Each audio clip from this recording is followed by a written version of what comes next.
Hello there again, everybody. This is going to be Gen League number 112. This list draws very, very close inspiration from a recording that I just finished up, which was highlighting the Aspiring Spike Grixis Shadow Lurrus list. I'll really quickly flash on over to that. So this is the list that the deck is based off of.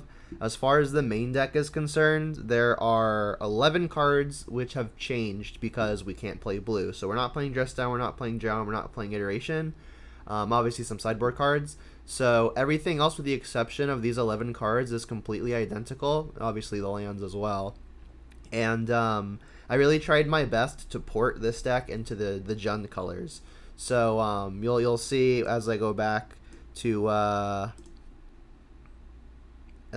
this list, if I click the right one, this one. So everything is very, very similar to that other previous list. Well, the things that I've included to replace those 11 cards include 4 copies of Tarmogoyf, a couple Terminates, 3 Ren and 6s, and a pair of Kolaghan's commands. So we're lacking the 2-for-1 that is Expressive Iteration, but we're including the 2-for-1 or even multi-for-1 that is Ren and 6.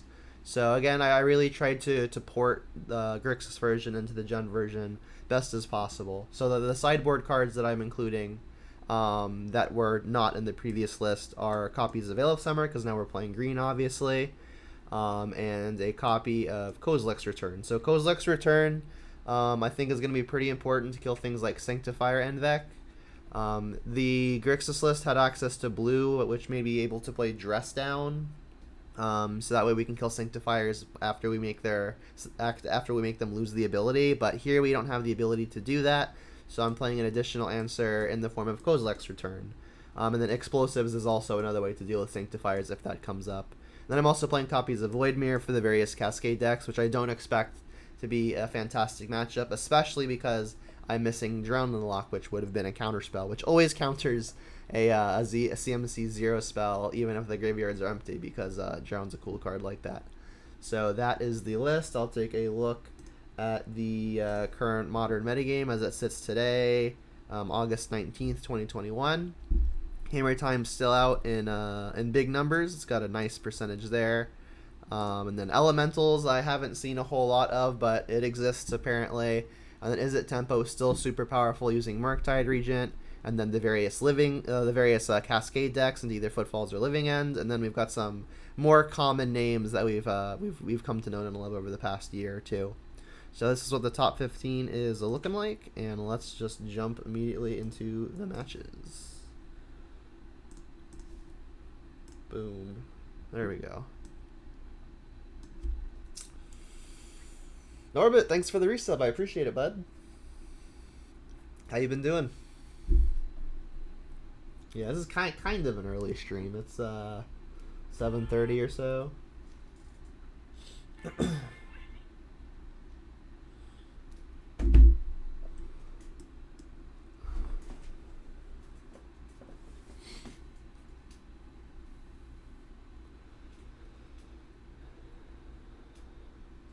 Deck's got a lot of threats.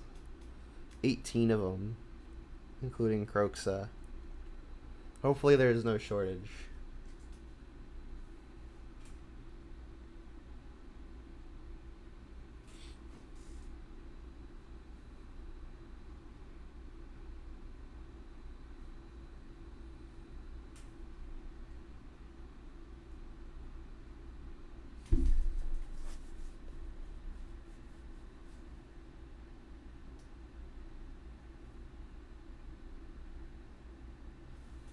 No one wants to play today. Oh, never mind.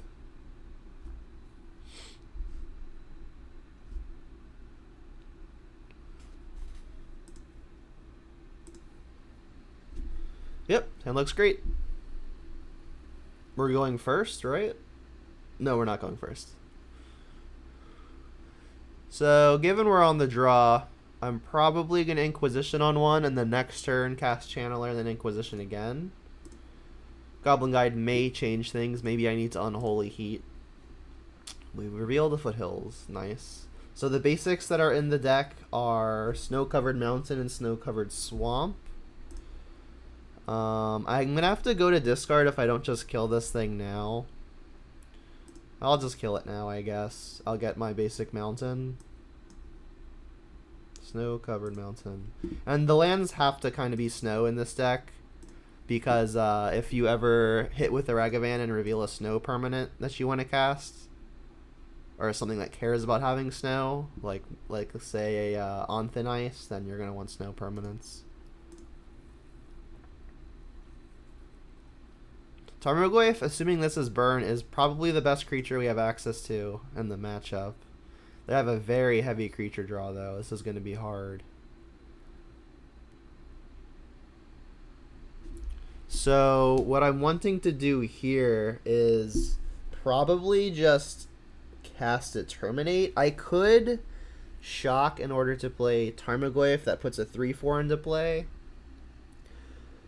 These Inquisitions are getting worse quickly, but unfortunately I kind of need to deal with the board before I can deal with the in hand, I think. So I guess what I could do is, we don't have a sorcery in the yard. If I Dragon Rage Channeler off of basic mountain, then get basic swamp, and then cast Inquisition, if I can spike another type, I can take a card out of the hand and then use Channeler as a blocker for a turn, because again it has to attack. I don't think that's going to be viable, because it would involve getting lucky, and it only works for a turn or so. So I think the viable options here are deploy a Tarmogoyf or cast Terminate. If I'm casting Terminate here, I probably am going to plan on Goyfing and Inquisitioning on the following turn, but that plan still means that I have to shock in order to play Goyf, given that I don't have basic forest in the deck. So if I'm between Terminate and Goyf, it might just be better to Tarmogoyf first. The thing that would bite me in that scenario is Searing Blaze, which would still trade, but it would give them a target for their Searing Blaze. But they're going to have a target for their Searing Blaze at some point anyway. So what I'm leaning towards doing is getting this Goyf into play. So what land do I want to use to do that? I guess we have to think about how we're going to set up the mana. Next turn, I'm going to want the ability to both Terminate and Inquisition, which means I'm probably going to be getting my basic Swamp next turn. But then I can't both Terminate and Inquisition without fetch shocking, and then I'd have to shock again next turn to double spell. It doesn't seem like a scenario where I'm winning. So what I might have to do is just fetch shock Overgrown Tomb and then plan on not double spelling next turn. I guess at a minimum, I could always make sure I have a Black Source in play this turn, so that way I can Black Source and 2 red in play this turn, so that way I can Inquisition and Channeler next turn. Either way, like I know I'm kind of babbling here, but I feel like all of these things are good things to be thinking about. I mean, I don't think we can slow pay it. I think I need to get the Goyf into play. So, I guess let's get Overgrown Tomb. I mean, I could just shock, but then I'm not double blacking. That's fine, though, right? I can get basic swamp and... Yeah, okay, so what I'll do here... opponent says, did we disconnect? No, I'm just slow. So, now next turn what I can do is I can get basic swamp, and then after playing Channeler, and I can Inquisition. How was the last league? It went well. It went well.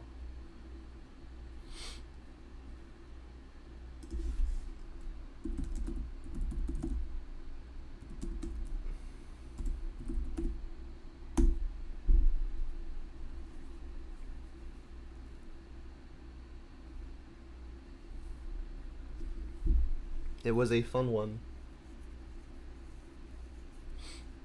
I spent 3 minutes thinking about my stupid turn 2.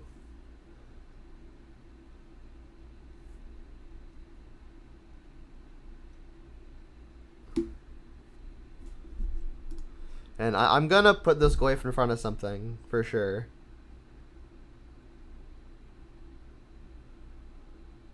So if... Oh, there's the swamp. If I block the Swift Spear and they have any other spell, we can't even trade. I think I'm just going to block the Guide. I mean, if they have the Bolt, I'll take an additional 3, but then I have to deal with multiple things anyway. Let's just block here and guarantee a kill. Pretty much the only other instant speed thing they could have would be another copy of Bolt anyway. We're 3 for 3 on flipping lands in our 18 land deck, which is kind of funny. Alright, that's a little mini victory. Alright, so now what I'm going to do is, I guess, Channeler and Inquisition. I could Terminate. In fact, I probably just should. The issue is, like, these Inquisitions aren't going to be good for much longer. I'm for sure playing Channeler here. For sure playing Swamp to play a black spell. So, I guess adding Sorcery means we get to use this as a blocker for sure, at least for a turn. Like I said, these Inquisitions are getting weaker really quickly when their hand's going to be empty. Kolagon's Command. That buys back Tarmogoyf and can eat a card out of their hand. I think I'm going to bin it. We're playing so many threats in this deck. We're playing, what was it? 18? Oh, geez. So, these cards are very good versus us. I think Searing Blaze has to be the worst, though, right? Because if they hit a land, they get to Blaze us. And then Eidolon is obviously a really good follow-up. So, I mean, we could take the Searing Blaze, they'll play the Eidolon, we can then Terminate and be at 5. And we're playing off the top where they need 2 burn spells. It's not great, but Searing Blaze kills me immediately, whereas I think I may be able to beat an Eidolon.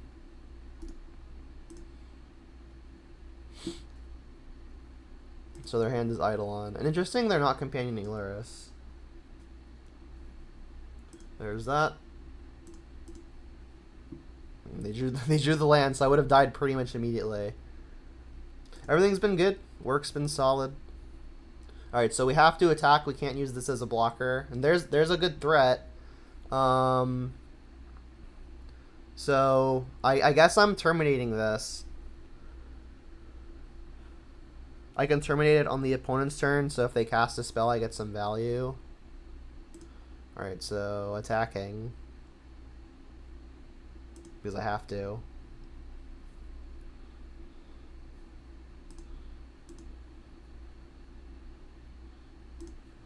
And then I guess I'll get second black, second green into play tapped. Do I even need multiple green for any reason? Not really. I guess I'll just Blood Crypt.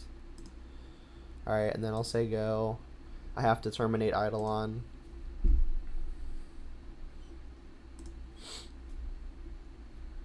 This is a good matchup for Death Shadow, which we're playing 4 of.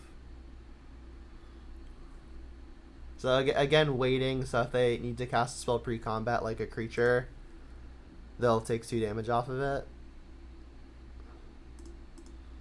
Terminate. So we're going to 5. Any spell kills us. But I mean, we're not really super able to play around it. Don't want that. You missed the Death Tech. Yeah, we're playing 4 copies of Death Shadow. This list very closely resembles the Grixis Shadow deck that I played yesterday. That was crafted by Aspiring Spike, or at least he was one of the more prominent people who worked on it that I know of. Alright, I am dead. We were pretty close to stabilizing. Like, if they drew a land there, we could conceivably come back. But it was going to be close. Alright, we're playing against Burn. Sideboard's not super set up for Burn. I guess Unholy Heat, this is another cheap interactive spell. I don't think we're wanting to explosives here. I guess Unearth, just as another copy of a creature, could be reasonable. It's probably better than something at least. Does Void Mirror do anything? I guess, like, if they have a Rift Bolt on Suspend, it could stop that. That seems about it. Yeah, Dress Down has seemed good. I think that's one of the big pulls to playing the Grixis variant. Yeah, so I don't think we're Void Mirroring just for Rift Bolt. That seems kind of silly. What am I taking out? I guess I should probably take out like things like Thoughtseize. Thoughtseize doesn't enable shadows, but the opponent's deck enables shadows, so I don't think we really need to go too far out of our way to do that. Maybe I bring in Engineered Explosives for a similar reason. Just like it's not a Thoughtseize, pretty much. We can even pay 4 mana to put Sunburst on 2 and kill an Eidolon painlessly. I doubt that comes up because 4 mana is a lot and we're usually dead by then, but who knows. Yeah, they haven't seen Shadow. They might not expect it. Yeah, I mean, that'd be good for us. Let's go first. Reveal the thing. Ooh. So we can scry trick on one, but then what? We draw an extra card. We have 17 lands remaining in the deck. We have Goyf, which is one of our stronger cards, but we don't have any cheap ways to interact. This has probably got to be a mulligan. Yikes! This is painful, but somehow better. Keep. And then, honestly, Explosives is kind of just the slowest thing. It's got to be that or Kolaghan's Command, right? I think I'm keeping Kolaghan's Command because, like, I've got Ragavan and Tarmogoyf. It's conceivable that I need to win a race and maybe pick something out of the opponent's hand. So I'll bottom the Explosives, Shaka Stomping Ground, cast Ragavan. I think my mouse is dying. It's kind of laggy.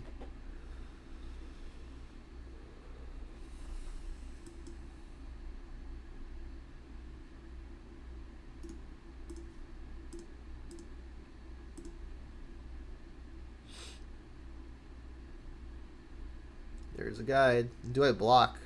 Is a question. We've got Bobble on top. I don't think I'm blocking this. I've got the Bolt for the first thing. I guess let's attack first. If we hit something like a Lightning Bolt of the opponents, we could maybe even just like bolt the guide. The nuts would probably be we draw something like a Helix off of this. Searing Blaze? That's a thing. I'm gonna do it, right? There's Landfall. I can't get Goyf into play if I do this, but I can hold up Lightning Bolt if I tap the Peatland. Yeah. Oh, I guess I can't. This is double red. I kind of like it, though. Guess I could have done this first for some amount of info, but I doubt it changes anything. Goyf was still within Bolt range at that point. So I think playing Goyf was probably a little bit too risky when this is kind of fragile as it is, and this is my only reliable backup. Yeah, I don't know why they're not companioning Lurrus. Seems pretty much free. Helix that. Yeah. I mean, so far so good. Now we've got a Goyf which can ideally do some work. Get some free information. Skewer on top. Draw a couple cards. Peatland is going to be a little bit annoying. Ooh, there's a Shadow. I mean, I'm casting Tarmogoyf. You can't convince me otherwise. Make sure I get my Bobble in. So they're drawing a Skewer. Yeah, anytime they put Burn at us is a good sign. I would agree.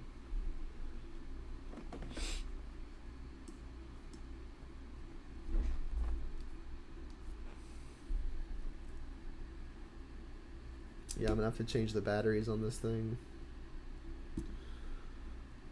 Helix us. Yeah. That's the card we did not know about. Well, I don't know why they're main phasing it. I guess it doesn't matter.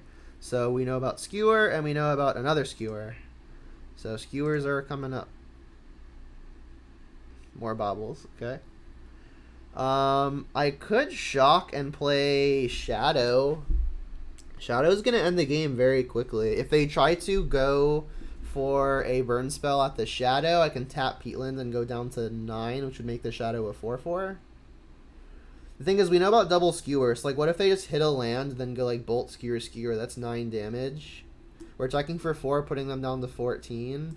I guess we can continue getting some info. They haven't played a land yet, so if we see a land on top, then we know the play is possible, unless they've been sandbagging. Another Skewer. Oh, wait, no, that's the one that I knew about. I'm stupid, right? So, we're for sure attacking, because we got to close out.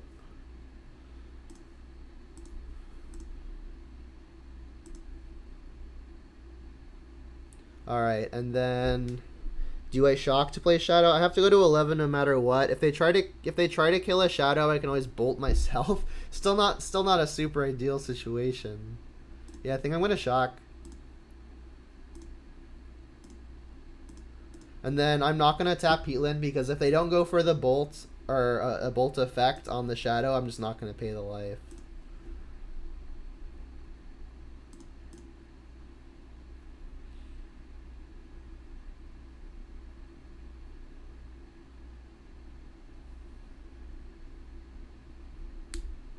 So we know about double skewer.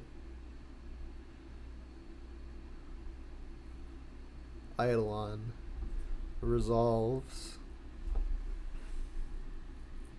Do we have them dead? I feel like we might have them dead. Go to end step. Because us taking 2 is going to grow the shadow, and we're going to add enchantment. So we're going to have 10 power in play. I guess we're... No, they are just dead, right? Because we pay a life here, then we untap, pay another life, and shock them. So yeah, they're dead.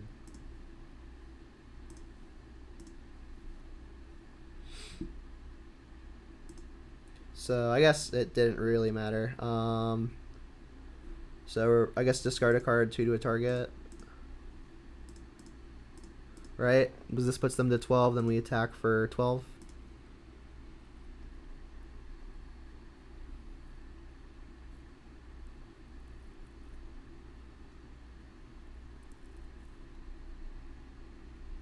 Don't discard Baloth. Sick. Yeah, Ragavan did alright there. Not blocking was an interesting decision, but I think it was correct given we already knew we would be able to kill their thing with the bolt.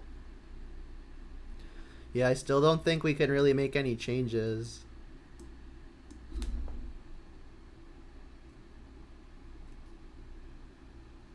Like wondering if my sensor is just gummed up, but it looks pretty clean. Yeah, it's gotta be just the battery. Yeah, Ragavan did the thing. It forced a burn spell out of their hand. It connected for 2 and used one of their cards to both bolt them and kill a creature. Did well. Oi. If we had a red source, this hand would be quite keepable, but we don't. Got a ship. Yeah. I guess I'll bottom redundant Overgrown Tomb. I have to cast these baubles now as opposed to waiting for a channeler because I really don't want them to get cast and do an Eidolon. Yep, that's a guide. Croaks on top. That is a threat. Not really the threat I was hoping for. Bauble.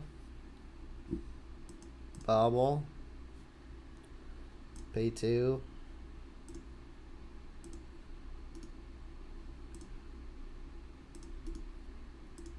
I guess we'll start getting some info.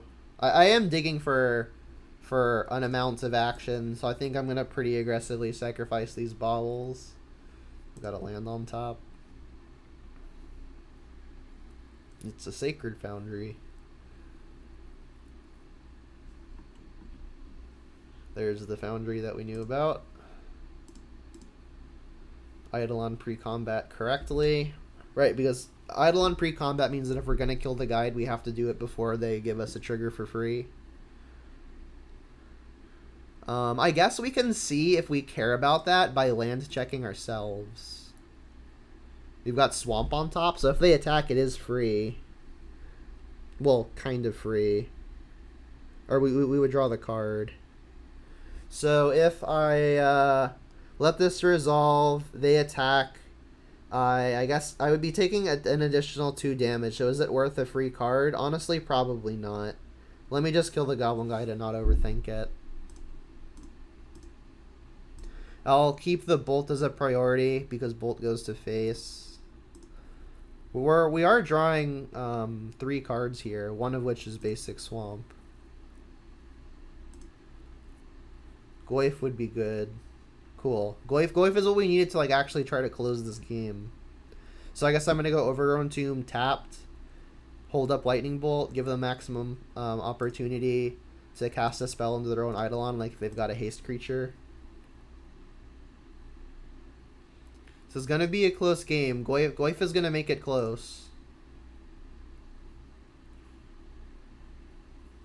I mean, I'm hoping they just don't have more creatures because I just don't have more ways to kill them.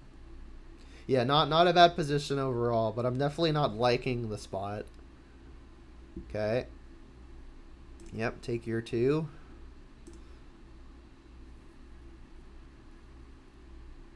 Don't cast another creature. Just cast like a Skewer or something. Or a Lava Spike. Okay, they suspend a Rift Bolt. Alright, I'm going to save the opponent some clicks.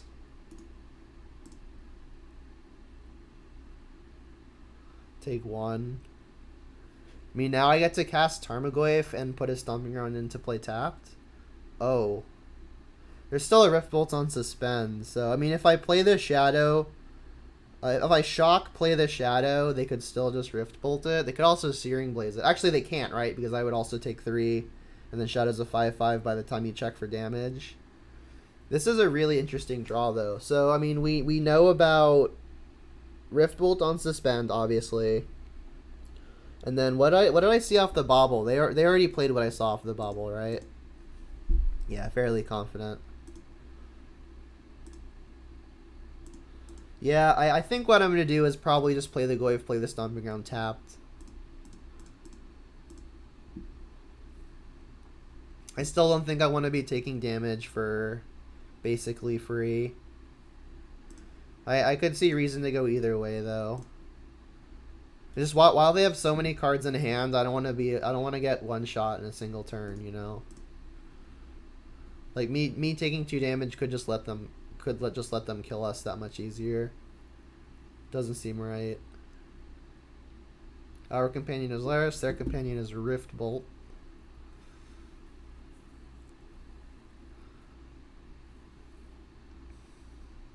I mean, we're at an effective 10 unless they want to burn this twice. I guess they're thinking about it. I mean, they would still get to attack for 3, but that's 6 damage from burn spells we're not taking, if that's the case. I mean, what else could they be thinking about, right? So the fact that they're thinking about this perhaps means that we have the read that there's no Path to Exile in our immediate future.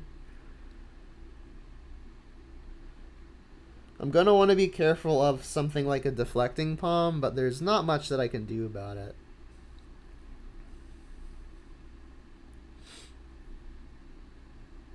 There's a Stomping Ground. Wow, okay.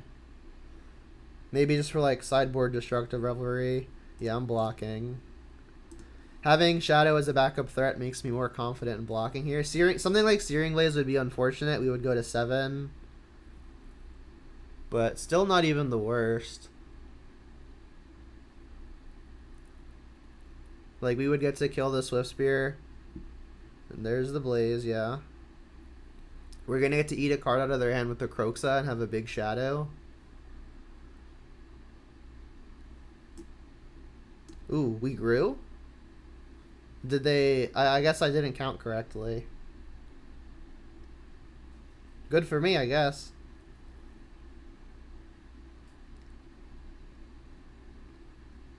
Opponent says Choke City. Was that a punt? Was Goyf just already a 6/7? Looks like it was. Skewer us. Yep, alright, well, we're going to get the last card out of their hand and then play a 9/9.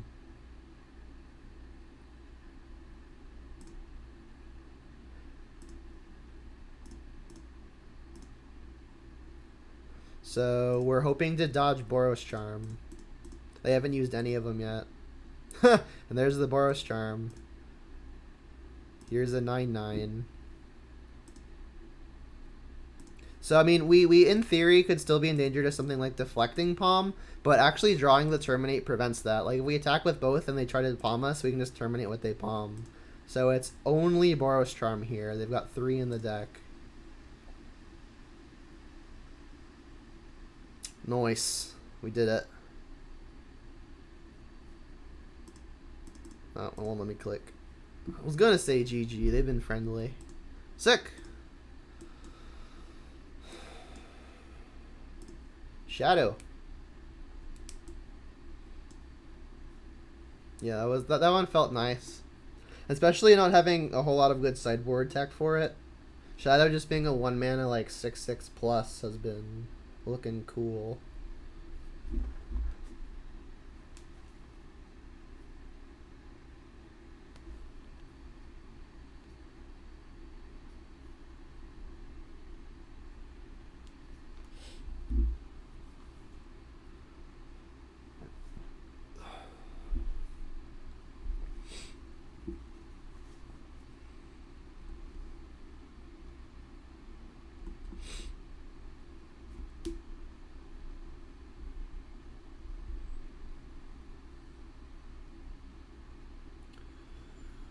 What will we face next? I got $1 on Murktide.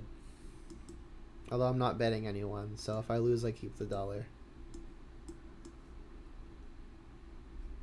But if I win, I'll give myself $1.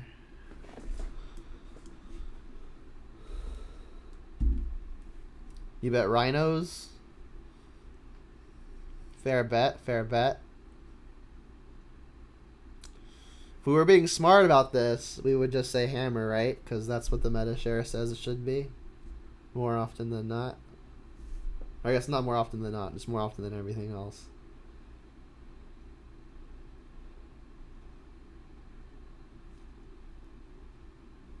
Come on, opponents.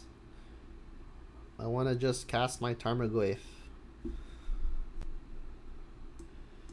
Yeah, one of the things I was worried about with this list versus the list that I built this list off of, the Grixis variant, is that the Grixis variant was only playing 14 threats. It was playing the 12 1-mana threats and 2 Kroxa. I'm playing the 12 1-mana threats, 2 Kroxa, and 4 Goyf. So a crap ton of threats. I was worried I was going to be less interactive than I would hope to be. But I mean, it's worked out so far in our 1 match sample size. Dylan MTG, this is a streamer, isn't it? Can't keep this. We can't keep that. Well, I guess I'm keeping that. I'm keeping the redraw, keeping the Inquisition. I'm gonna go turn 1 Ragavan. I want to keep the Bolt. I guess I'm bottoming Goyf and Shadow. Shadow's my only backup threat, but we don't even have a very Shadow-enabling hand at the moment. I'm for sure casting Ragavan on turn 1. And then I think I'm going to save the bauble. Actually, no, I should cast it. I was going to say maybe I save it for a channeler if I draw a channeler. But I'm also just digging for the land. Song of Creation. I guess they're playing that combo deck. Ragavan might be good here if they can't kill it. I would not have put my money on this being what the opponent is playing. Alright, let's attack first, see what we flip. I guess I'm glad I bottomed the Goyf. We revealed Sacred Foundry. That doesn't do a whole lot of helping. Inquisition. I think I'm just going to take the Prism. It's the only good source of mana, or I guess fast mana that they have. And I am playing Shadow. So I think I am actually just going to shock here. Because I don't think they're really going to be killing me via damage. It's probably some artifact combo. Yeah, we definitely both lost Udak for sure. I might lose twice though.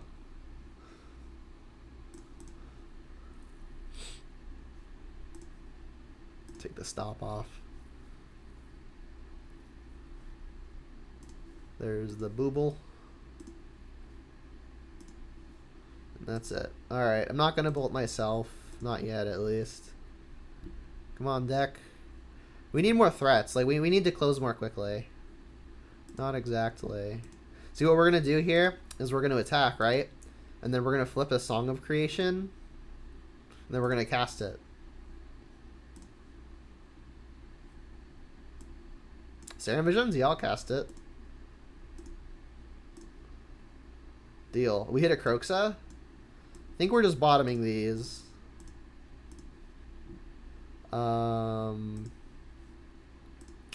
I think I'm going to shock because, again, I don't think my life total matters. And then this way we get to hold up Lightning Bolt.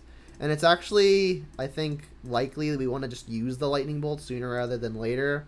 Because that could help us get this Kroxa back. There goes a Breach.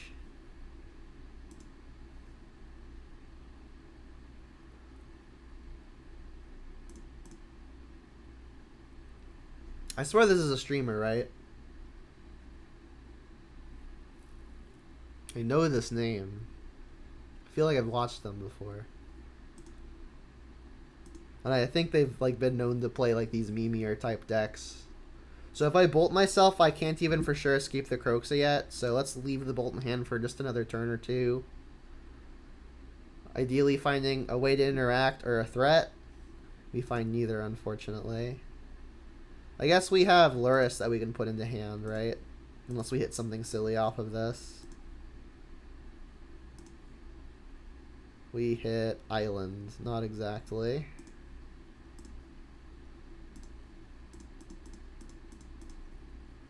Yeah, not bad for Mold of 5, but we only had one Inquisition to deal with the combo deck. Granted, discard's probably our only viable way to really interact with them. So if they have a land, which I don't assume is all that hard, they'll get to get a song into play, which I'm concerned about. And now I will bolt them because this is a time when I can get Kroxa in. Alright, here we go.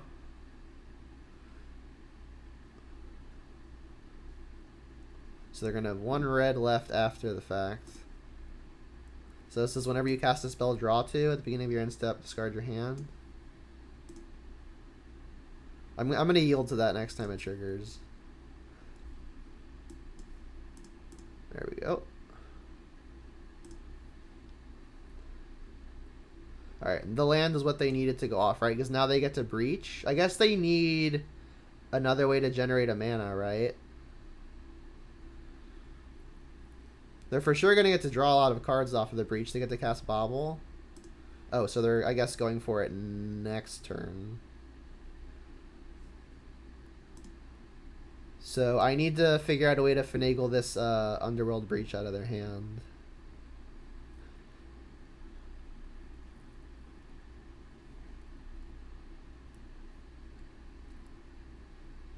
I think we've got a good sideboard plan for this deck, though. We've got a good amount of graveyard hate, I believe. Noxious Survival, the Breach. Alright, so they've got double Breach anyway. Yeah, we've got explosives. I guess Void Mirror as well is a thing. They'll still draw the cards. I guess it counters things like Revival, though. Yeah, I mean, I'm probably bringing in the Mirror. We'll see. Discard your hand. Yep. So they're going to have Underworld Breach on top. Oh, crap. We're going to get to exile it with Ragavan. That's sick. That's hilarious. I wonder if the opponent thought of that.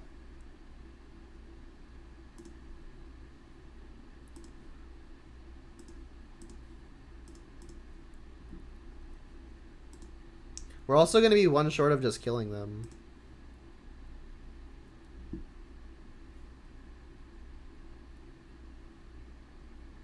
Oh, okay. The opponent is smart. But the thing is, we have a Kroxa to escape. Oh, but they're drawing 2. Oh, no, it doesn't matter. They needed to bobble on their turn, right? Because they needed to draw. They needed to draw this. But yeah, the way they've done it, it's not going to work out. We're one short. I guess we can actually escape the Kroxa. Yeah, they just concede. I was going to say, we can escape the Kroxa if we play Peatland and then use a treasure to sacrifice the clue. But yeah, Ragavan kind of incidentally good there. That's funny. Alright, so we get to bring in explosives. Get to bring in Void Mirror. Void Mirror, I know, is a combo with our own Mishra's Baubles, but I'm not going to take out the Baubles just because of that. I don't even know what their win con is, to be honest. I'm going to assume it's like a blasting station something or other. I guess it could be Grape Shot, but Veil doesn't stop that anyway. Let's take out the Unholy Heats for sure, the Terminates for sure. Keeping all the discard. Is there a land that I'm worried about? I don't think they play Urza's Saga. I mean, everything else just seems kind of great. Kolaghan Spin kills artifacts. Are there any artifacts that are super important? Like, there's like Prism and stuff, but this doesn't tag the enchantment. Or the Underworld Breach, for that matter. Maybe Renin 6 just isn't good enough. Like, it doesn't really kill anything at all. It's just generally not great versus combo. Like, it seems like its best use is going to be looping the Peatland. But if we're looping a Peatland, given the threat density in this deck, I feel like we're already very ahead if we get to that stage of the game. Kolaghan Spin probably just going to be better. Submit that.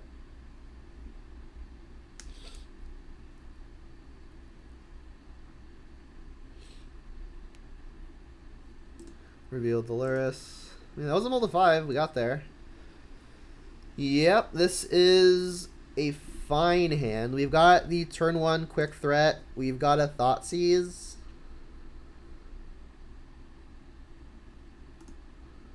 I guess I'm going to go Channeler on 1. I'm aware that Veil of Summer is a card that exists. I don't know that there's a whole lot I can say about it at the moment. Alright, Blood Crypt. Say yes. Cast Channeler. Cast Mishra's Bauble. Surveil. Thoughtseize. Let's keep that.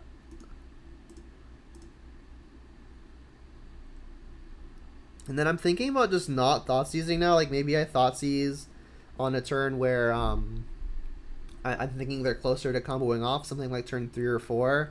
But I would like to find an additional threat here, so I think I'm just going to Bobble pretty much immediately anyway.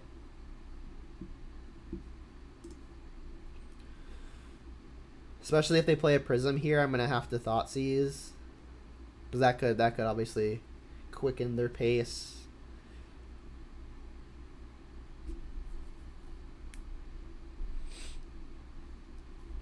Shock into Prism. If they don't use their Prism by next turn, I have the option to Kolaghan's Command. I'm assuming this is a Prism.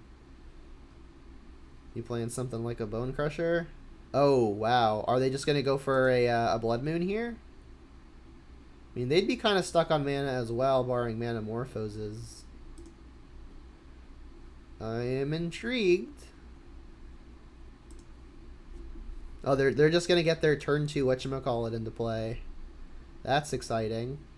They're going to be drawing off of the top, though, with only 2 lands in play.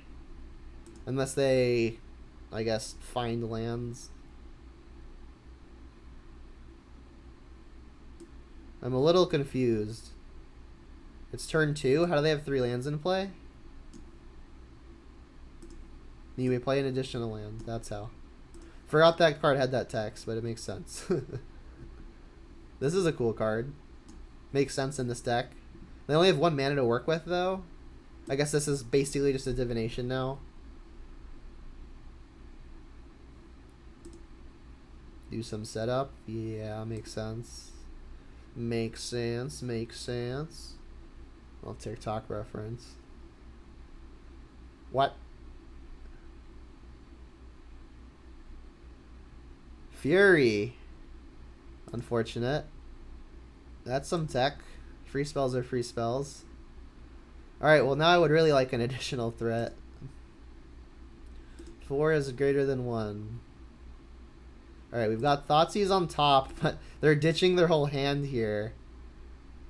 I need to find a threat. Let's just look at their top card. It's the Serum Visions. Threat, please. There is a threat. Channeler. Do I Thoughtseize here just for the Surveil? I mean, it's not doing anything else. I'm gonna get Overgrown Tomb and Thoughtseize. Take literal nothing. I mean, they had kind of the nuts in terms of putting a song into play. That's good. So if they don't just go off here, we have a good sideboard card. Yeah, opponent did do a lot of things. So they've got Serum Visions, which is a draw 2, which is a draw 3 actually. Wait, I've got protection from Serum Visions. That's my name. Top and bottom. Scary. Land number 1. Prism. Yep. 0 mana draw 2. Yeah, I have to hope they can't just kill me here. If they don't just kill me here, my Soul Guide Lantern's going to be good. But if they just hit an Underworld Breach here, am I dead? Looks like they may have found it. Alright, well, we get to see their kill condition. They've got 1 more land drop and a Pentat Prism on 1s. They've got access to 2 mana here.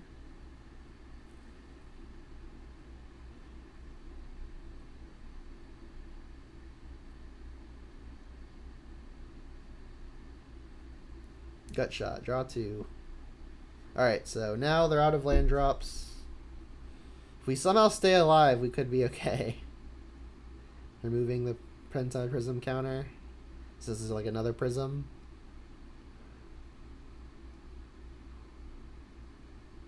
Ritual. Alright. Let's see what happens. This could be a turn 3 kill. It should be impressive. Fury, yeah. Kill my thing again.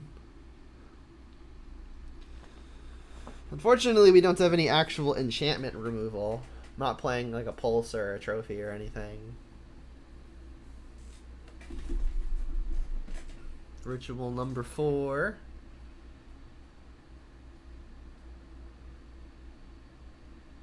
This has got to be like almost deterministic, right? So the grape shot is the kill. Alright.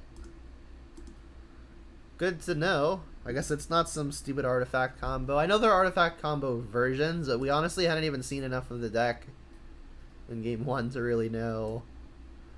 I think I sideboarded correctly. Veil still doesn't stop the grape shot. I guess we could, now that we know they're playing lots of Fury, I could maybe have Unearth. Is Unearth better than something? I don't think so. We still just have so many threats. Maybe Unearth is better than a Lightning Bolt? But even Bolts seem like they could be good. Let's just submit.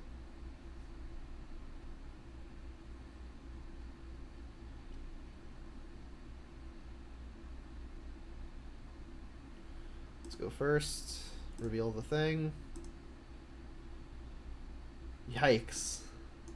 We've got the Lantern. We've only got one land. If this were any other land in the deck, literally every land in the deck other than this one makes black mana. I think I got a ship. Jeez. I mean, I've got Inquisition Goyf. Let's bottom, I guess, Channeler. We saw that Ragavan had some interesting interactions with the Noxious Revival, which could come up again.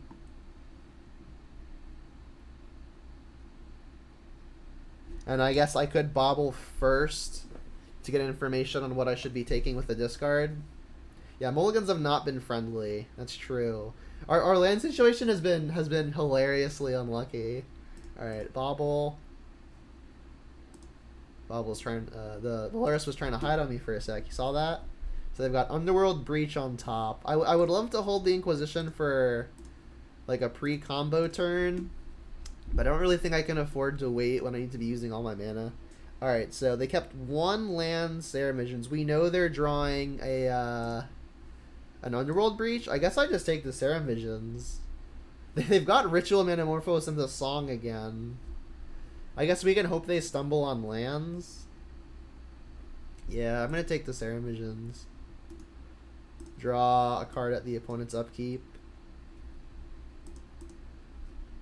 There's the red source for the Ragavan. Curious what I should even play first. Ooh, Thoughtseize was a rip and a half. I guess that makes this turn a lot easier. I'm just going to Thoughtseize and cast Ragavan. Alright, so the Breach was the card we knew they drew. I guess I'm taking the Song. Like, this is the card that kills me, right? If they find any land, they can Prism next turn, and then they can play Song on the following turn. Let's just take the Song. Alright. We're doing alright for ourselves. We know the opponent's hand with the exception of the fresh card.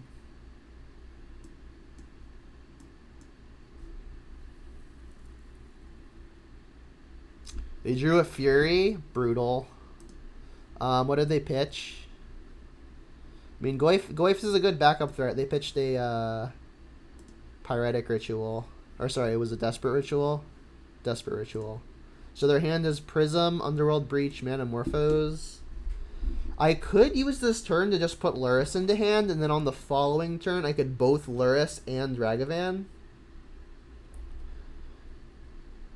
That almost seems better than just casting Tarmogoyf. Is it better though? I mean, it's such a slow clock. I think I like casting the Lurrus to find some additional resources. I think putting Lurrus to hand might actually be good. Because like this is meaning we're killing them in 5 turns. This is the exact same amount of power, just 1 turn later, but it's multiple creatures in case they draw more answers. It's kind of close. Yeah, I've got triple black. Let's get Stomping Ground. Yeah, I could be convinced that this is a mistake, but I guess we'll learn.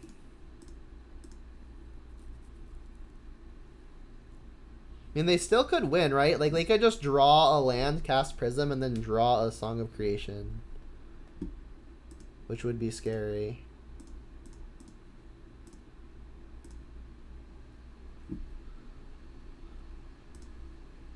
Cast with Lurrus. Red. Go. And it's funny that attacking with Lurrus actually makes the Death Shadows in the deck worse. Bobble. I guess I can get some information. I guess it really doesn't matter if I bobble them now. I guess it's actually more worth it to use the trick to learn if we want to fetch. We could also actually, if we see a good card on top, sacrifice the Peatland immediately to, if we find like an Inquisition or something. Kolagon's Command. Holy crap. That's got to be good, right? I'll draw that immediately and use the Kolagon's Command to blow up the Pentad Prism. I guess we get to attack first. See what the Ragavan flips.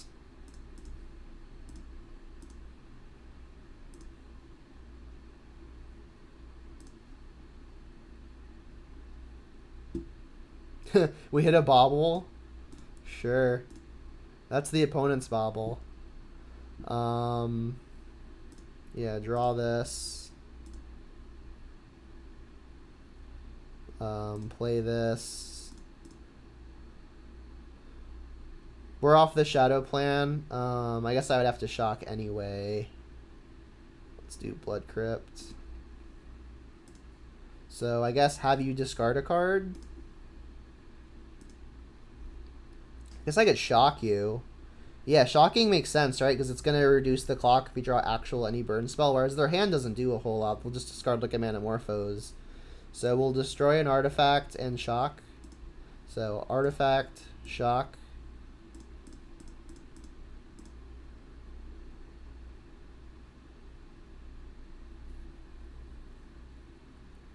Veil of Summer was their last card. That's stupid.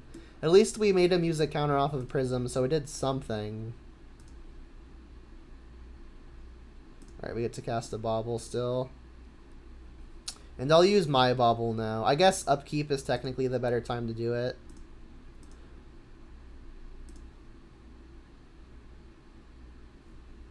Using my Baubles to not put theirs in the yard. There's their land. So if they somehow have the Song of Creation, they could get it into play.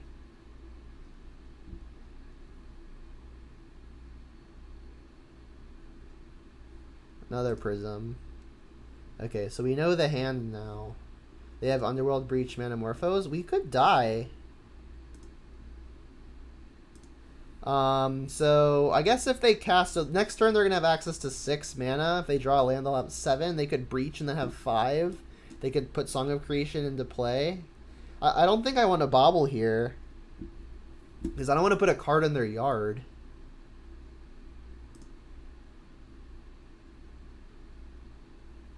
That was good. Alright, so now I think I'm just having them discard a card. I'm hitting the Prism that's on 2. Because we can play the Goyf and the clock is the same, right? Like we attack for 5 here, put them to 8, and then we have lethal next turn. Yeah. So discard a card, destroy an artifact. You'll discard, hit an artifact. I could be famous. Oh, the stupid bot. Yeah, I've had that bot before.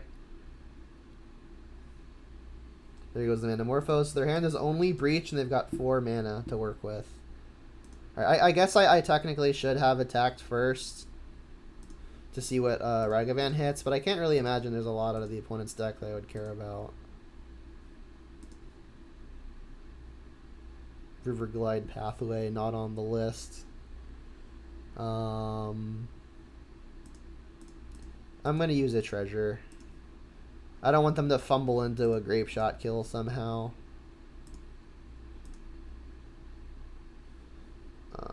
upkeep, I'll sack Bobble again. I guess it hardly matters timing-wise. We've got another Prism. That's not going to do it. So I think we got the victory here.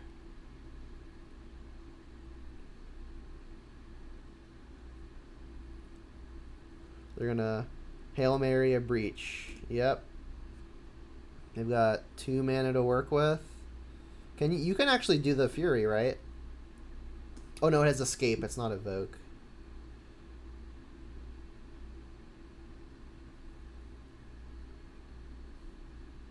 There's the Breach. So yeah, they have to Metamorphose into something really creative. What's my favorite takeout place, chain or otherwise? There is a Thai restaurant in town that I really enjoy. Ritual was what they kind of needed, right? They'd have to exile the rest of their yard to cast their Morphos, though.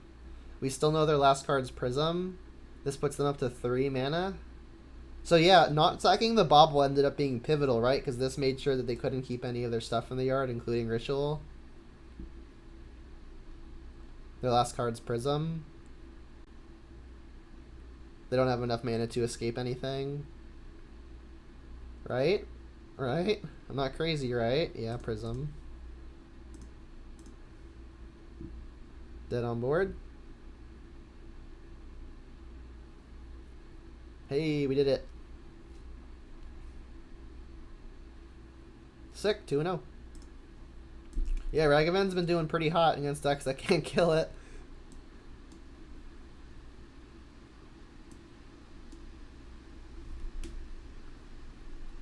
I was looking for new ideas. Yeah, Thai is my favorite. My favorite food in general. Pad Thai being king of all.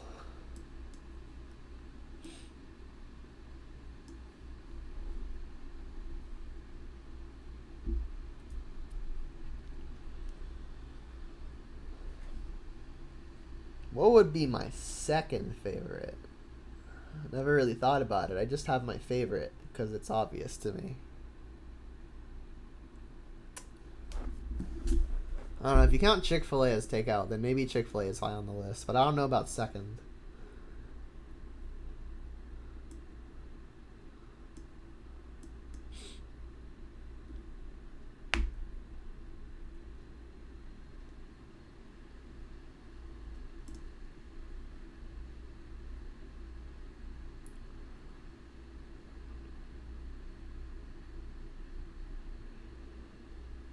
Didn't win the die roll? Literally the unluckiest Magic player to ever play Magic. Ooh, they revealed Kahira, so Elementals, huh? Well, we've got Red and 6, which is great versus Elementals, but the rest of the hand is looking pretty terrible. I guess.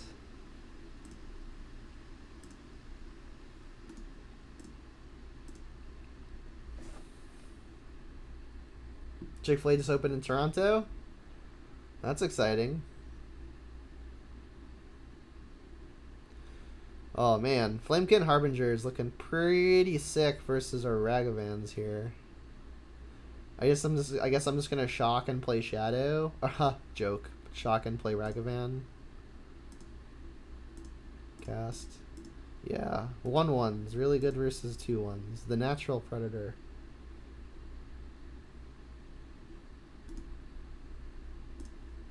So they got a Risen Reef coming up, which is definitely not what I'm wanting to see. Prismatic ending too. Brutal. No attack? Okay. I guess they didn't want me to dash a Ragavan. Overgrown Tomb. Honestly, Stomping Ground might just be better. I guess if we're going to double spell, it's pretty likely 2 of them are black. So yeah, we'll get Overgrown Tomb. I guess cast Tarmogoyf. It's the most mana efficient thing that just doesn't get bricked by their stupid 1/1. Played any paper events recently? My local store has a mask mandate, so I'm a little comfortable playing there. So I've been for the past like 2 weeks now. I've been playing Modern Mondays, and it's been fun to play again with some some friends that I know are also vaccinated, which helps. What do they reveal? They don't actually have to reveal it, right? Only if they want to, they reveal it. Well, if I wanted to double spell, I guess I should have gotten red, huh? I'm gonna attack. And I guess play Channeler. I guess I don't attack. I guess I attack first.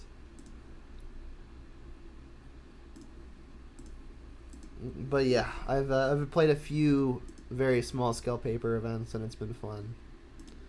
Cast a 1/1. Modern, the format of the X1.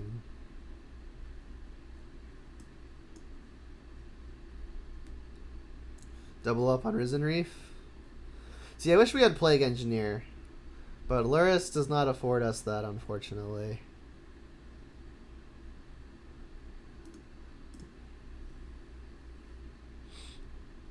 Go wild, I guess.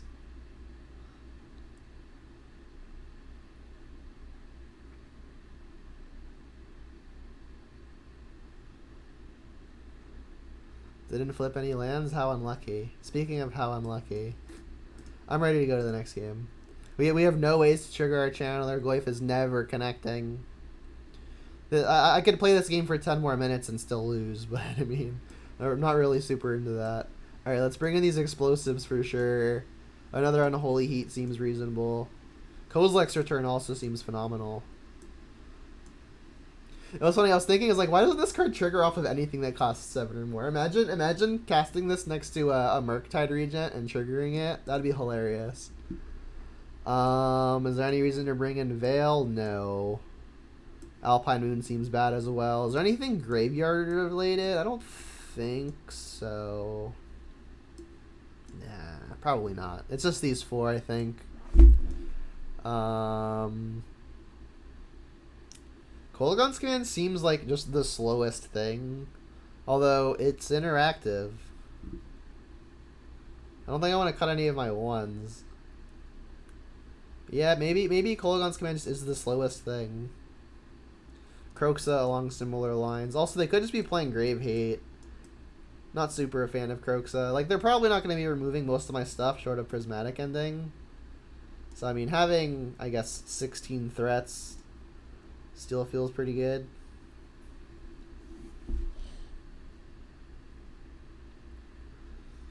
We got 4 ace sideboard cards, but everything else is medium. Show me the turn 1 Ragavan. This hand's got to be good. Keep. Turn 1, I guess I'll Fetch Shock Overgrown Tomb.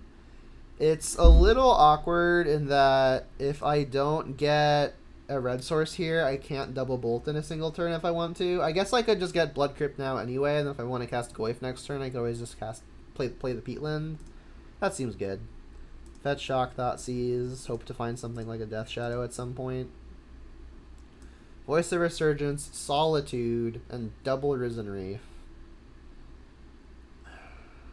These Risen Reefs are pretty problematic, but Voice is the only thing that they can actually do early. It's also the only thing they can pitch to Solitude. I think I'm going to take the Voice. It punches such a significant hole in their curve that maybe I can just, like, get them on the back foot while they're trying to cast 3-mana 1/1s. Let me put my companion in front of their companion. So many windows. Alright, so yeah, this is a Goyf turn. Another Thoughtseize, but I mean I can't take both Risen Reefs, so let's just use the turn to deploy a threat, I believe. And I might not even Thoughtseize next turn either. I might just like put Lurrus in the hand. Although not having something to combo it with makes it feel a little weaker. Alright, I still don't think they're gonna Solitude if I attack. Terminate's a fine pickup. That more incentivizes me to cast Thoughtseize here. Just because I know I'm going to be able to interact pretty much no matter what. And I guess I'll Thoughtseize first. No, because then if they want to Solitude me, they'll probably do it before. And the odds I add another type to attack for an additional point are pretty low. Udok redeem posture check. Yeah, that's not a bad idea to be honest. Jam for Tres. Take your licking. Alright. Thoughtseize.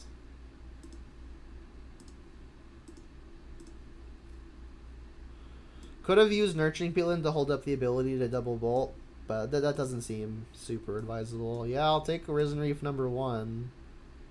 Play my my snow-covered mountain and say go. And then if they cast Risen Reef here, I'll pop off and terminate. Snow-covered plains. So yeah, they don't reveal, right? They get to look at it first? Yeah, they look. So there goes the Risen Reef. Terminate. So if they find a white card, they can get rid of the Goyf, but I'll have Lurrus as a backup threat. Or I could continue Thought Seizing. So we know at a minimum it's going to take a Solitude. I think I'm actually wanting to Thoughtseize here. Lurrus isn't even going to be that powerful given the current board texture. And we don't really have other threats at the moment. I'm not going to hold up Double Bolt. Oh, they did have a voice. Interesting. Alright, I'll take the Solitude now. Say go. Forgot to exit out everything. That. Plus their card, their fresh card. I guess they were maybe hoping to just cast it. Alright, so they've put their companion to hand. If I Lightning Bolt them, attack for 4, Lightning Bolt them, that's 10, put you to 3. Another Lightning Bolt kills. It would have to be exactly a Lightning Bolt. Let's just continue holding them. Backup Goyf's a good draw. Jam for 4.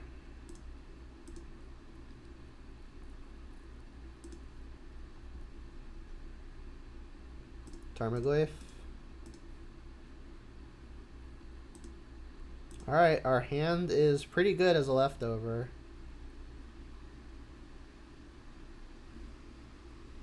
We know their hand can't be stellar. There's the cavern that we knew about. So we know about Unclaimed Territory and Voice of Resurgence now. There's the voice. I'm going to have to be careful knowing that this thing triggers if I cast a spell on their turn.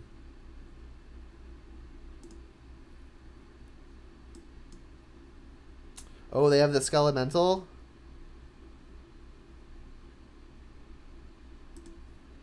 I mean, maybe I just bolt it anyway.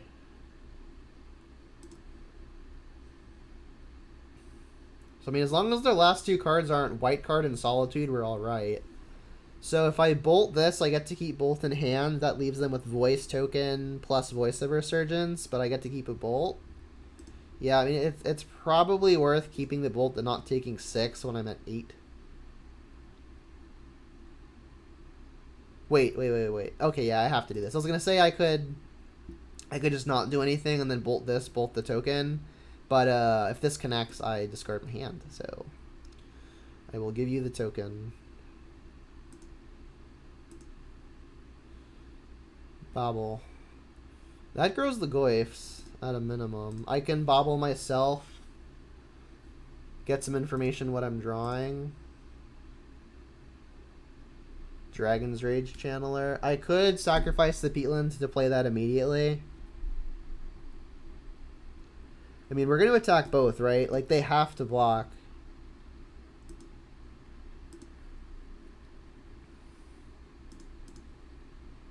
And then if they've got another Lightning Skelemental, kind of just is what it is. I could always just not bolt them yet. There's already instant in the yard, so this doesn't change the clock in a meaningful way. Yep, you get that. And then if they play creature, I can use the bolt to stay alive and then force them into double chump block mode. Yeah, I'll just draw the channeler. Like I could just draw the card, play the channeler, but then I die to a Skelemental.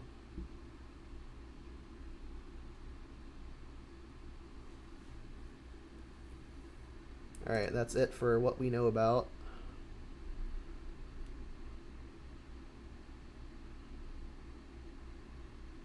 Here, Each other creature you control that's a cat, elemental, nightmare, dinosaur, beast gets +1/+1. So that it's going to include... So I actually have to respond to this, right? Because these are going to be 3/3s. And then 4/4 because of that. That's 8 powers worth of attacks. That might be okay. Because if they just play this and then play another creature, for example, and then they just go attack, I can bolt to the Kahira. Then they're only attacking for 6 and I can kill them. So the issue is, the way I would die is if they have 2 creatures in hand that they can play off of their 3 lands. I'm going to let this resolve. Because if they go for the kill, I get to just kill them, right? Like if they just attack both, I bolt Kahira. I don't know that they would be playing protection spells. Oh, they have vigilance. Forgot about that. I mean, they're still in double chump territory. Ephemerate! No! Yeah, that kills me. That kills me. GG.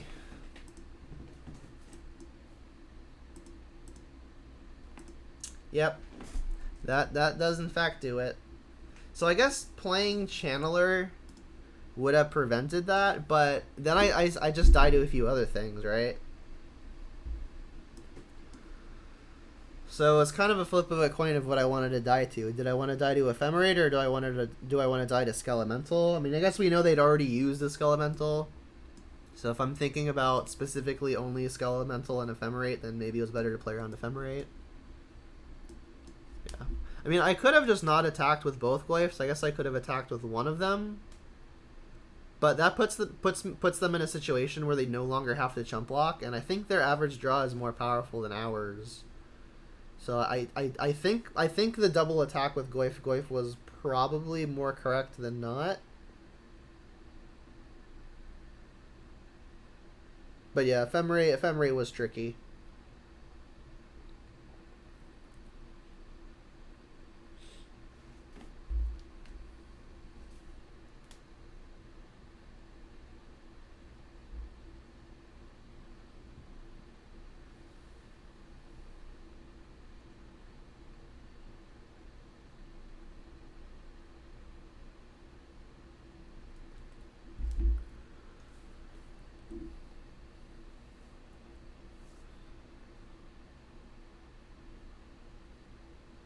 It's also the first time I've played against the new version of Elementals.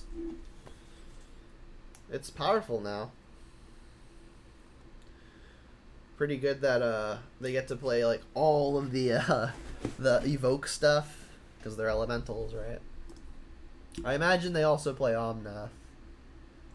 Just straight 5 colors. So they can also play Skelemental.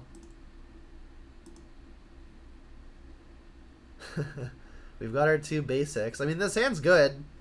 We're just straight Rakdos, like, mid-range at this point.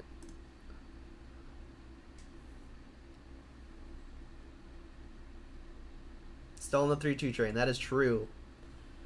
Gotta get the mileage out of the sub-emotes. Blood Crypt. Tapped. Okay, well, given Blood Crypt, so it feels pretty unlikely that this Ragavan's gonna live. That said, I'm still gonna go for it. I guess I could bobble first, but assuming this Ragavan doesn't connect, I'm gonna want to bobble after the Channeler.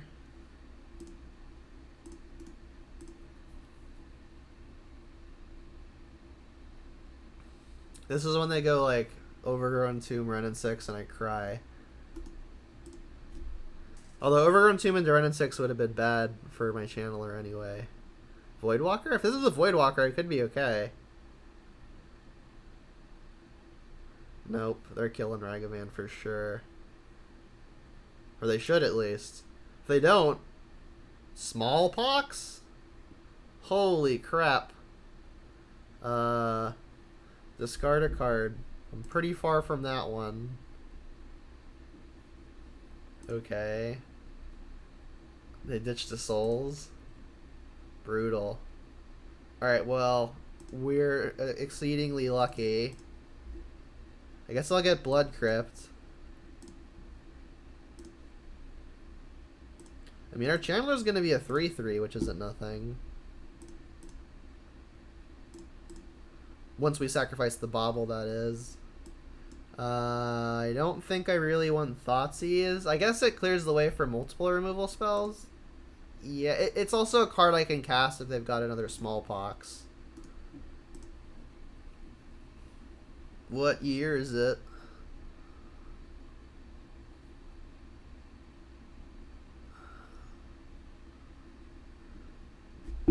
Imagine being on the play. Never lucky.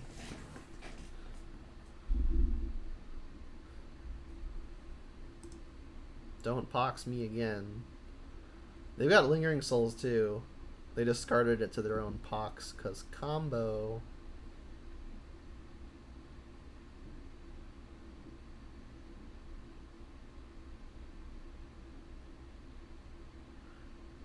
Just Rakdos Rack. It is another pox? Oh, it's a dam.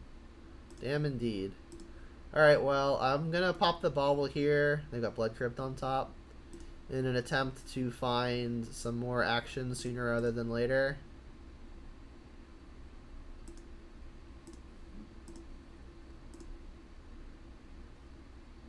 Really?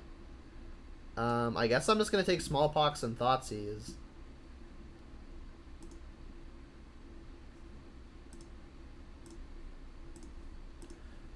So, being at 12 means that we can cast a Shadow next turn.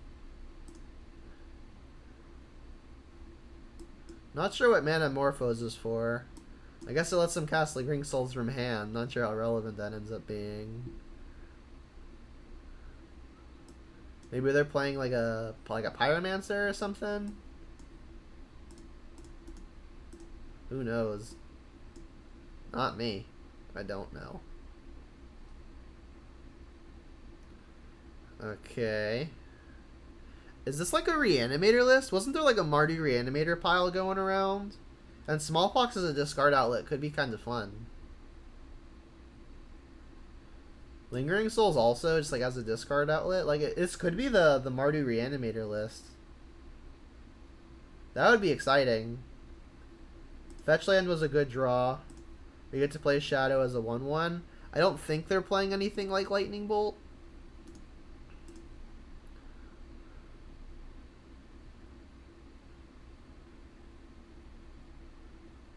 I mean, if they attack me, Shadow's gonna grow. Flagstones, that's the Smallpox combo.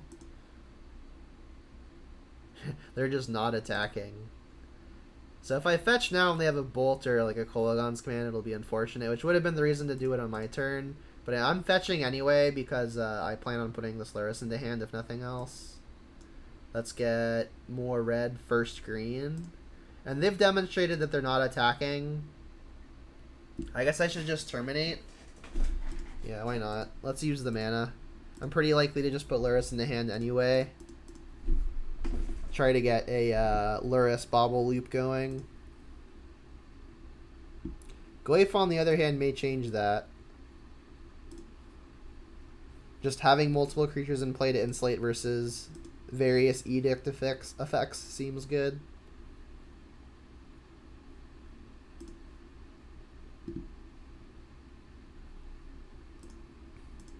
Like, if they were to, like, Liliana Edict me here, and I don't have a Gleif in play to kill the Liliana, that seems bad. Like, I could put Lurrus in the hand, but I just get blown out by absolutely any Edict. I'm going to imagine they've got at least 8 in the deck with 2 Smallpoxes gone. That means 6. I mean, this more plays into Dam, but I honestly don't know how many copies of Dam they'd even have. I'm not going to play the land in case they have me discard a card of my choice.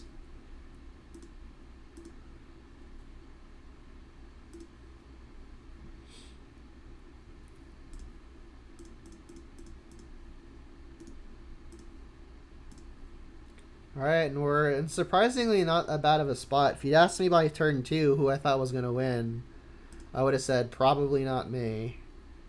Alright, Inquisition takes Lurrus, makes sense. Sick! Alright, so I guess black-red Rack? Well, we haven't seen Racks yet, but I mean, I doubt Rack's playing Manamorphose, so yeah, maybe it's just not Rack. Unearth seems like it has a good amount of utility. Versus the Thoughtseize deck, Veil also seems quite strong. We didn't see many creatures from the opponent, but I got to imagine they're in there. I think I'm going to take out the Unholy Heats, which could definitely be a mistake. We need one more takeout. If they're killing my lands, maybe I just take out a card that I'm unlikely to be able to cast. Ren and 6 seems like it's got to be the nuts versus them.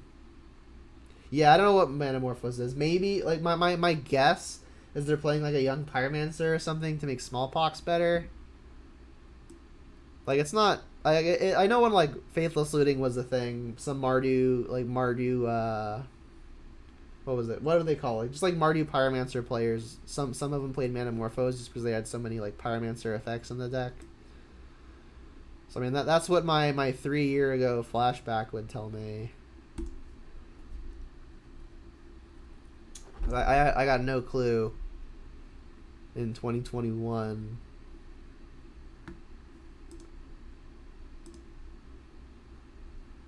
Yep. Double threat, couple ways to interact. The opponent even mulliganed. Sick. Unfortunately, Veil of Summer does not interact with the card Smallpox. They mulled a 5. Good, good. So yeah, I guess turn 1, I'm planning on Dragon Rage's Channeler off of Blood Crypt. Then if nothing wacky happens, I'll get Goyf into play. Because again, I want to have more than one creature in play versus various Edict effects. The good news is while they're on 5 cards, Smallpox is not going to be that backbreaking. It's going to be pretty bad for them.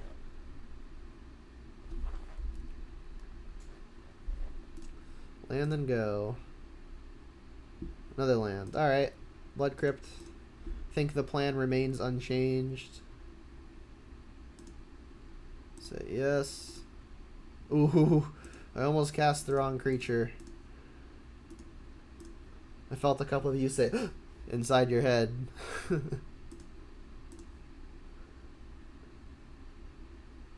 That was almost embarrassing. Triome, interesting.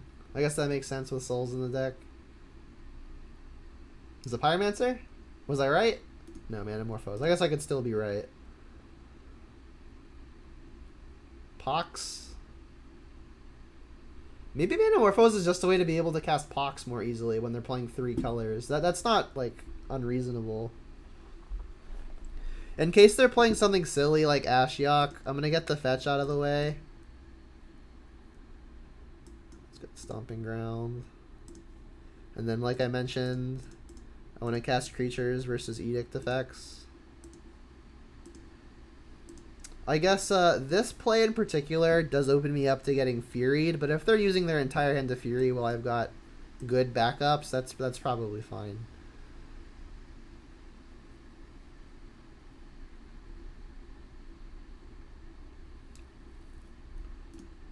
Yeah, Goyf's in Bolt range, but we don't know that they play Bolt. Probably do. They're playing a red mid-range deck, right? But I mean, if they bolt one thing, they're not bolting the other, and again, I'm more scared of an Edict than a Bolt. Yeah, Crisis avoided for sure. So, like, if you Pox me now, sure. I'll ditch the Channeler.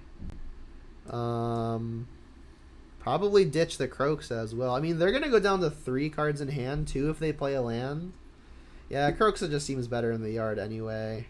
The rest of my cards seem like they're going to be good. I mean, I could always just bin the Terminate because we haven't seen a target for it yet. But in the off chance they are somehow playing Reanimator, it feels like one of the only ways I lose would be to ditch the Terminate. Sacrifice a creature. Click to sacrifice this one. And I get to play Shadow now. And then I guess I will keep the Blood Crypt, sacrifice a land, this one. I can play Shadow off of Blood Crypt and hold up Overgrown Tomb. Or I could just go to 10.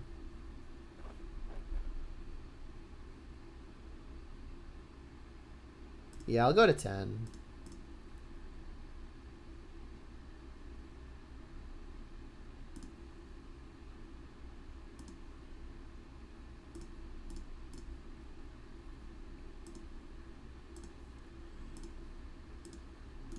I feel like this deck is just 4 of the 4 best creatures or most efficient creatures ever printed, right? Like Dragon Rage Channeler, Ragavan, Tarmogoyf, Death Shadow. Like it does not get much more efficient than those, you know.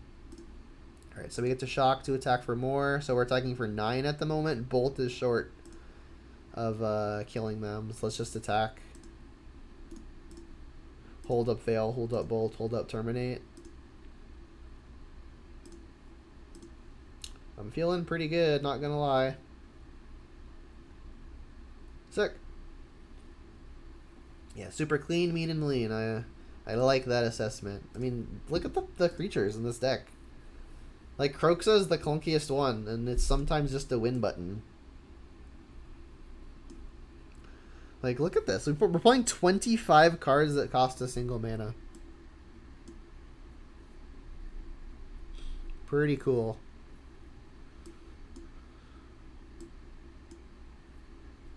I was worried about the Kolaghan's commands, actually, because playing so many ones, and only a few twos means that, like, we can go down on lands and be pretty safe, right? Like, we're not going to get stuck on 2 lands and not be able to cast Bloodbraid, for example. Like, we're stuck on 2 lands, we're casting literally everything in the deck, except for Kolaghan's command, which is why I was kind of worried about it.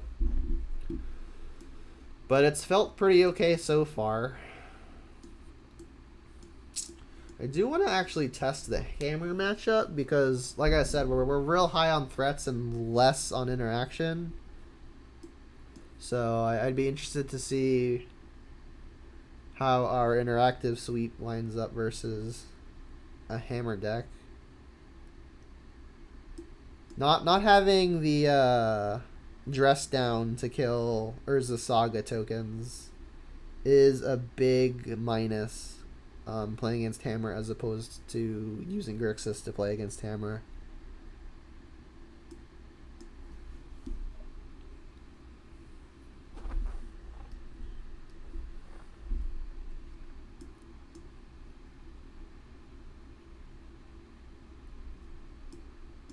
I guess a good time while we're waiting to mention that if this is the kind of content you like, please hit that follow button because this is most of what I do and it's a great free way to support what I do.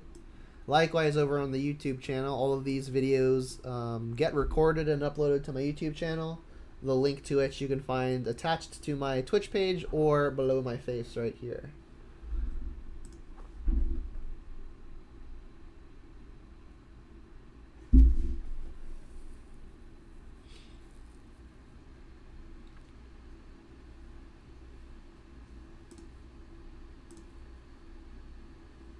Yep, this is a keep. This sounded to be so good on the play. Turn one Ragavan with a bunch of interaction to back it up. On the draw, it's a bit slower, and depending on what they do, I may even be inclined to lead on Inquisition. Is it burn again? Burn again. Okay. Well, looks like I'm Unholy Heating. And then hoping they don't have Eidolon. I could just Inquisition first, because Eidolon would be so bad for me here. I guess I should bobble them first for more information. Oh, they have Eidolon on top.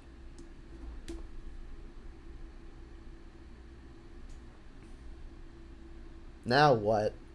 I mean, I have 2 removal spells. I could still get my basic mountain here, Unholy Heat the Swift Spear, and then plan on terminating the Eidolon on the following turn.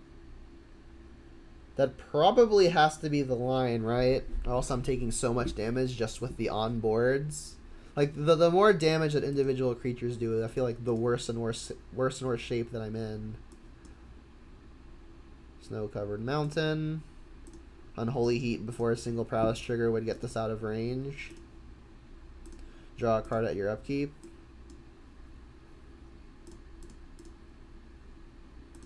Another Unholy Heat, not bad. That's actually great, right? Because we can Unholy Heat the Eidolon and still cast Inquisition. Hopefully slow them down, like they've got a redundant Eidolon, for example. Yep. So I'll be sure to Unholy Heat first. Take my 2.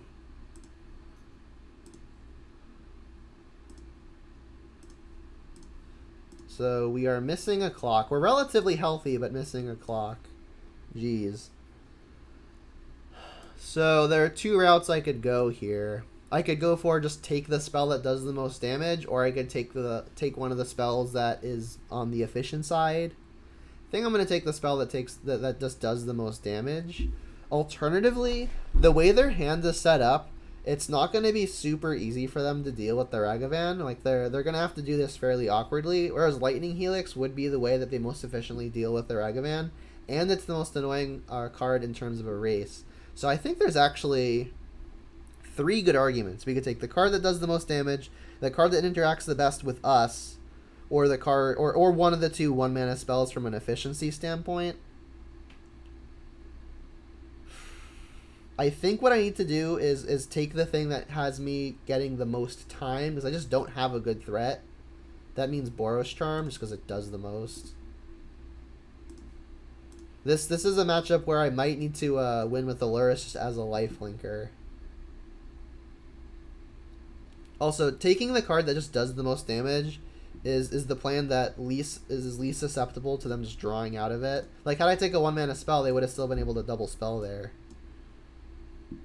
So, should I dash Ragavan?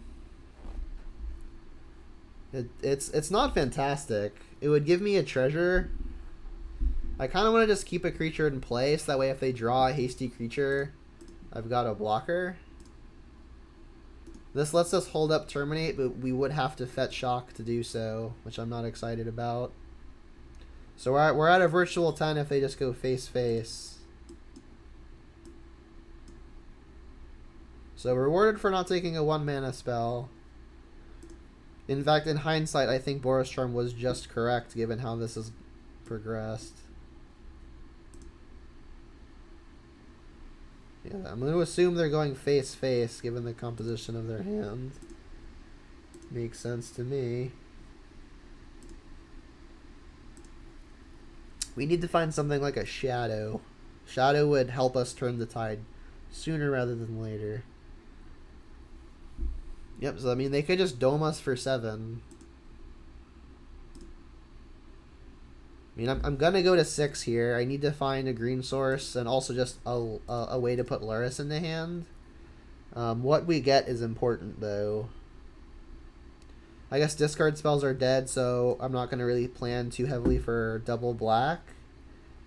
I guess double black means we can cast a Lurrus, which is important. So maybe I just get Overgrown Tomb. Only leaves us with a single red, though. That's probably fine. Hopefully this Ragavan connects and gets us a treasure. And if it doesn't connect, that means that they've helixed our Ragavan, which is also probably fine for us.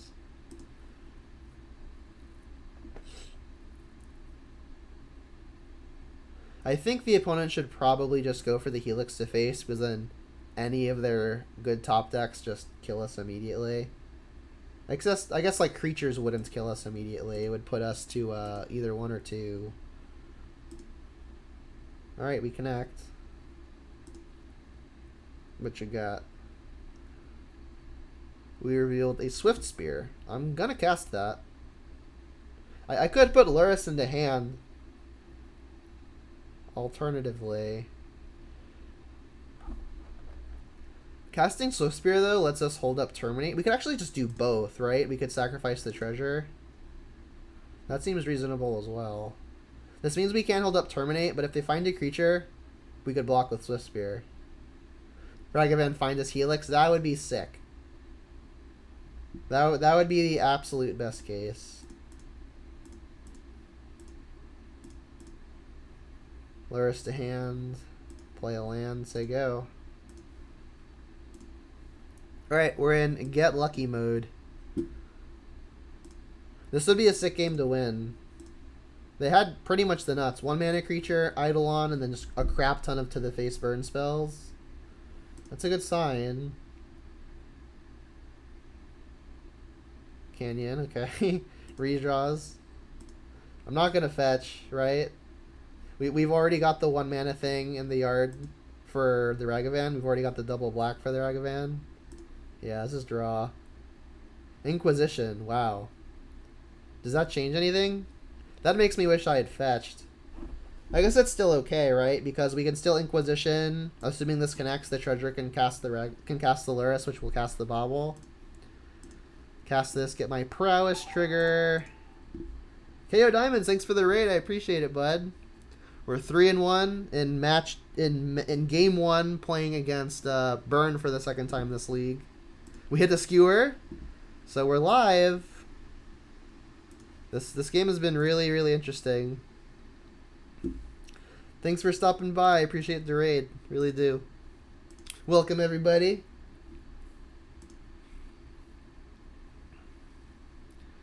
Can we hit a Helix off of this? That'd be sick. An Eidolon? I don't think I'm casting that. Thanks for offering.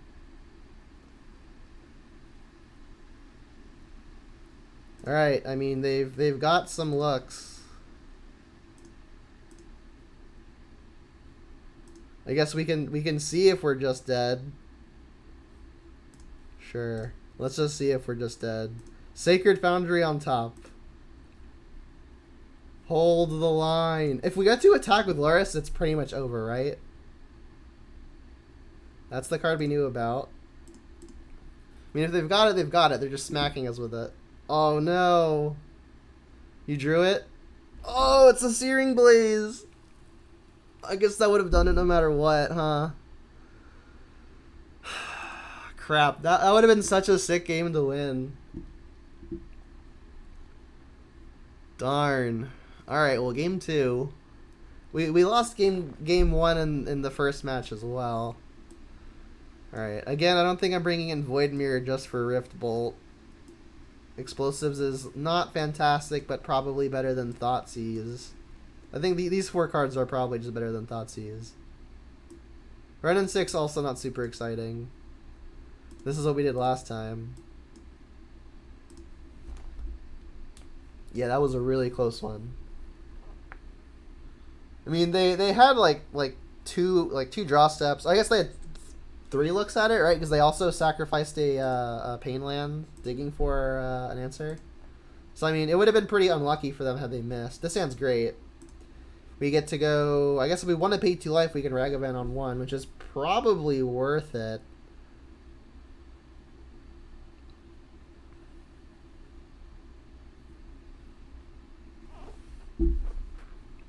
We don't have any actual removal, though, so if they play something like a Goblin Guide or a Swift Spear, I may be enticed to block. But, I mean, I'm not going to not cast Ragavan on turn 1. I guess I can dig for a removal spell to maybe back up the Ragavan should they play a creature here on 1. They're just bolting it immediately. Well, a mini victory in itself. Get some info here. Basic Mountain on top. Yep. Draw a card. Goyf would be good had we had green mana. I guess I'm going to Inquisition here. Seems fine to me. Kroxa would be the more mana efficient play, but it's not that great versus this hand. Wow.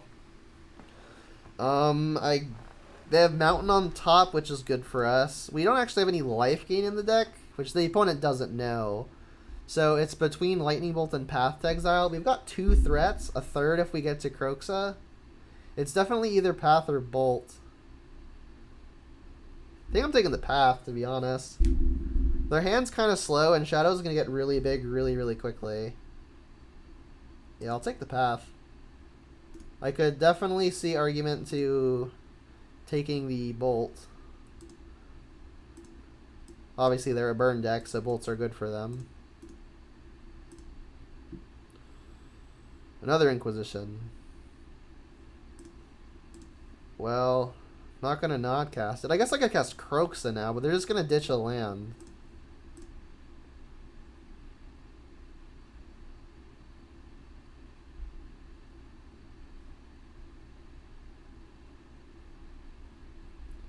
The options are the same. I'm still going to take the Bolt. I wish I had cleared this first. Alright, their hand is Skull Cracks and lands. Yep. Can't play Shadow quite yet. There's the mountain that we know of. Okay. If you skull crack me now, I can play a shadow as a 3/3, but that still dies to a lot. We know their hand is going to be just lands. I'm honestly liking the spot.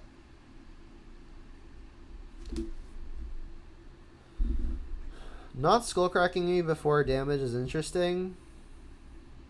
I guess they're not doing it now means I can't play a shadow for a turn. Alright, I guess I am gonna just terminate the Swift Spear.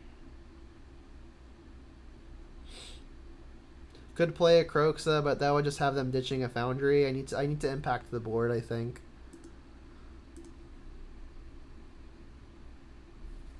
They didn't skull crack me end step either. Interesting. So their hand is skull crack 1 unknown. Interesting to see if they do it now. I'll go to block, see if they want to do it. Yeah, I'm not blocking. Yeah, nothing. Alright. Nothing. Alright. Yeah. Terminate. Alright. Another shadow. Alright, well I guess now I'll Croxa.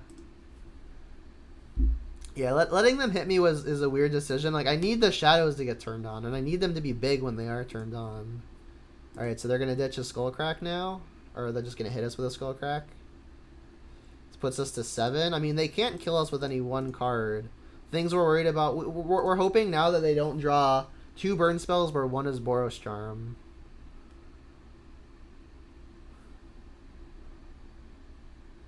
That's a guide. That's fine. That still needs them to draw 2 burn spells, but it narrows it down to they no longer need 1 to be Boros Charm. This looks like a fairly simple double shadow turn. I could play the Tarmogoyf, but then I go to 4 and I do just die to a Boros Charm, and that seems ill-advised.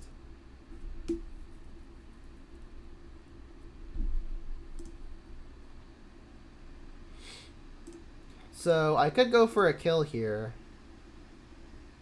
Explosives on 1, no thanks. I could terminate the Goblin Guide, paying a life off of Peatland, which would put my shadows up to 9/9 and hit for 18.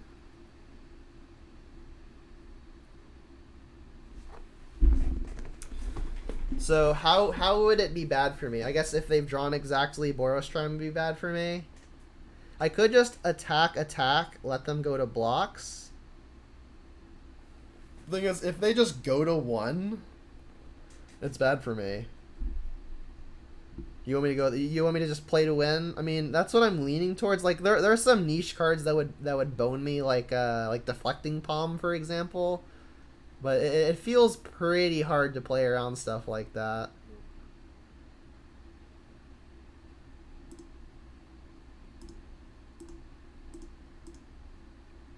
Yeah, I'm going for the dub.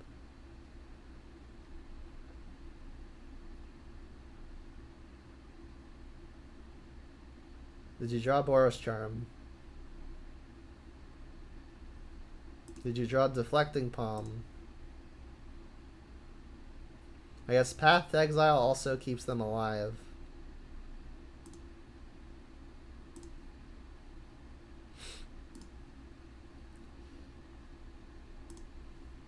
Alright, I mean, we kill you next turn. Only Boros Charm kills us immediately. Is there any reason to play Explosives on 1? Probably not.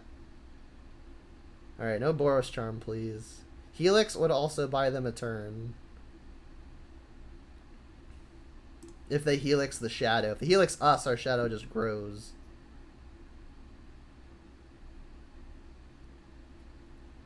Oh, come on!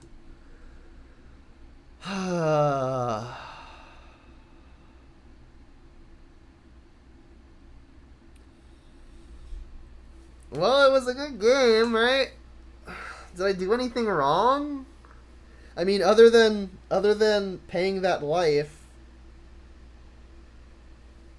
But if I don't pay the life, it just gives them an extra look at it. And then any 2 burn spells also kills us. I think it's right to go for it. It still stings, though. It still burns, right? Alright, well, I'll do a deck tech for purposes of the recording. So, One of the things that I was worried about with this specific list was that my threat density was too high, or not really that my threat density was too high, but rather on the contrary, my interactive suite was too low on the density spectrum. I model it for those who weren't here in the beginning of the video. This list was very closely modeled after the Grixis Lurrus list that Aspiring Spike recently top 8'd with at a Texas event. So the things we're not playing are obviously the blue cards, which were Drum the Lock, Expressive Iteration, and Dress Down, all of which are really good cards. So I was trying my best to kind of to slot in Jund colored cards that would do something similar. So like the Drown in the Lock kind of counterpart was Terminate. The Expressive Iteration kind of counterpart was Run and 6. Colargon's Command kind of does an impression a little bit of either of the two depending on the situation. And then I just stacked in Tarmogoyfs because it's another good efficient threat. Then obviously like some sideboard cards change as well, but I don't want to go too heavy into that right now. So I mean like this is based off of what I think is a very strong deck. And this is not that much different from it. And the deck felt very, very powerful. The two matches that we lost, I believe, were both to like just off of the top decks. Which is annoying, but I mean, we're playing Magic. We signed up for that. It's unfortunate that it happened twice in one league, but I mean, from a data perspective, losses don't really mean much because you know every amount that we can learn is a win in and of itself. And I feel like we learned a lot. And one of the main things that we learned is that Dragon Rage's Channeler is still excellent. Ragavan still excellent. And Death Shadow was also really excellent. I feel like Death Shadow is one of the less obvious things to be playing in the deck because it's one of the fewer, I guess, like synergy centric things that the deck has going for it. Like we're obviously not playing Street Wraiths, or we're not playing other things that would want us to do something similar, like Scourge of the Skyclaves, for example. But it's still just pretty often a 1-mana 5/5 or bigger. And I mean 1-mana 5/5s are pretty excellent. I don't know about you. I mean, like I mentioned, like I think in between match 4 and 5, like this is kind of just a pile of like the 16 most efficient creatures ever printed. Like you got Death Shadow that are legal, Death Shadow, Death Shadow, Dragon Rage Channeler, Ragavan, Tarmogoyf. Like those 16 creatures, like it's gonna be really hard to find a creature that has a big of an impact as those creatures, and we've got 16 of them. That's 16 high impact creatures, mostly just at a single mana, and that has felt really, really powerful. So that's going to be it for this recording. If you're watching here on Twitch, you can find all of my recordings, including this one, if you wanted to catch the first few matches. We got a lot of people coming with that raid. If you wanted to catch the first few matches, this will be on my YouTube probably by the end of the night. You can find my YouTube link attached to my Twitch page, or you can search my name. And you can find that also right below my face right here. So if you're watching this on YouTube, thanks for stopping by, and until next time, have a good one, and Jund them out.